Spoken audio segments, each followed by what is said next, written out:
সাধু বাবা, মনে করেন যে ওই বাগানে বুতির আধার অলওয়েজ টাইম ওই বাগানে বুতি ভাড়া দেয়। ওই বাগানে তো কোনো কায়দা যাওয়ার কায়দা নেই। এক সময় দেশি ভূত, এক সময় বিদেশি ভূত ওই বাগানে যাওয়ার একটা ব্যবস্থা করেন। কাতুরা বাড়ির গরম ভাত খায় ভূতের পুঙ্গায় কামড় দিতে যাচ্ছিস কেতি? সাধু বাবা, আমরা বুতির পুঙ্গায় কামড় খাতে যাইনি, বুতি এসে আমাকে পুঙ্গায় কামড় খায়। ওই বাগানে শুধু রহস্য আর রহস্য, মূল্যবান কিছু থাকতেও পারে বাগানে। বেশালার পাগল, ওই যে বাঁশ বাগান কেজিএফ না।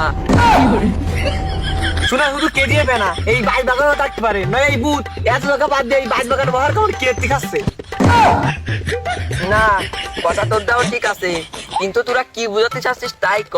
বাবা, ওই বাগানে আমরা অভিযান চালাতে চাই, বুঝতে অনেক কিছু না আসতে পারে। ওরে কি রে, মনে হচ্ছে তোরা আমারে মারতে আসছিস? যাই হোক, অত রিস্ক নেওয়া ভালো হবে না। বাড়ির বউ ছেলে মেয়ে কার কার আছে আত্তল। কি রে, গাড়ি মারি দিয়ে তোর বেশ বড় হয়েছে, তা বিয়ে করিস নাই কেন তুই? কি দেখো যে আমি বিয়েরই নেই, আমিও বিয়ে করিলাম এই বাগান দিয়ে। সেই দিন আমার আবিলদার কাটি নিয়ে গেছে পুঁতি, এই জন্য আমার বউ চলে গেছে।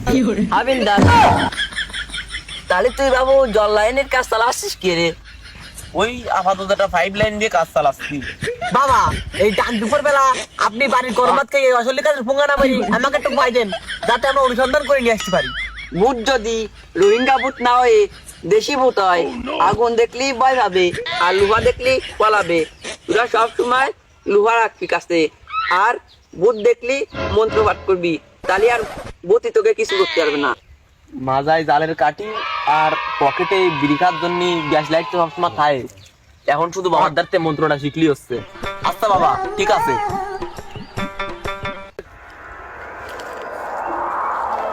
এ শোন, সবসময় ওই অস্ত্রপাতি দ্বারে রাখবি। বাবা যা কইছে, আগুন মাজায় জালের কাঠি সবসময় তো রাখবি। চল, আমি এই যে দূরত্বের দূরবীন গিয়ে দেখতেছি, তারপরে যে দেখি কি আর যায়। আয়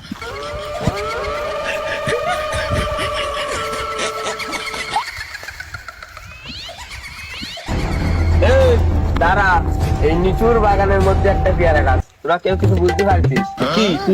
এনি নিশ্চয়ই কেউ পেয়ারা খাই আগিল। তাহলে এন্ডেই আগে খোঁজা শুরু হোক। দিলাম খোঁজা। আহা, আবার কোন নাই দিলা আমার 2 নম্বর কাজের সময় সে বিরক্ত করতেছে। মিয়ানমারে থাকতি কি সুন্দর ভালোভাবে ডিউটি করতাম, আর এই দেশে রোহিঙ্গা হিসেবে আসে এখন বাঁশ বাগানের ভিতর, তাও ভালোভাবে ডিউটি করা যায় না। এ কি দুর্ভিক্ষের পাতা না? এত মূল্যবান গাছ এই বাগানে, এই জন্য কি বুতি এই বাগানে পাহারা দেবে? দেখি এই কারা? এই বুত বুত বুত, আগুন জ্বালা, আগুন জ্বালা, আগুন জ্বালা, আগুন জ্বালা, আগুন জ্বালা। আরে কাজ রে, আজ 2 দিন আগুনের জ্বালা, আগুন হওয়াতে পারিনি। দে দে আগুনটা দে।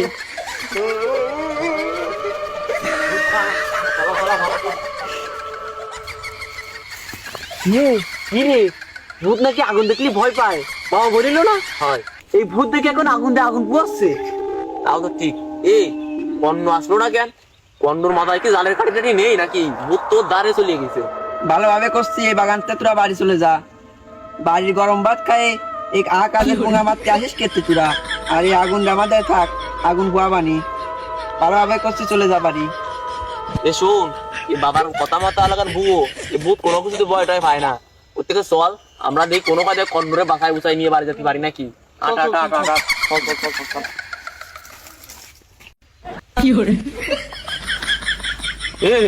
এ কর্ণর কি হলো? এ কর্ণর মানে বুদ্ধি ধারণা দিতে ভাই, তার নিয়ে চলে কর্ণ ধর ধর ধর, এ ধর ধর নিয়ে চল বাড়ি, ডাক্তার বাড়ি নিয়ে চল।